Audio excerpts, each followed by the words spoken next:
So guys, as we are on our last video of model 2, supplier and shipping, so today's video is going to be on placing your orders, guys.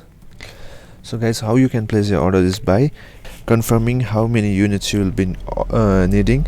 And one thing to keep in mind is, guys, if your supplier tells you to do wire transfer, then tell him you won't be sending your money through wire transfer, it's not safe for you as a beginner.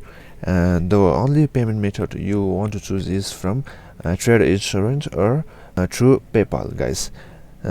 Tell your supplier to send a bill in any one of this method, so if he does any fraud with you, you can request for your money back.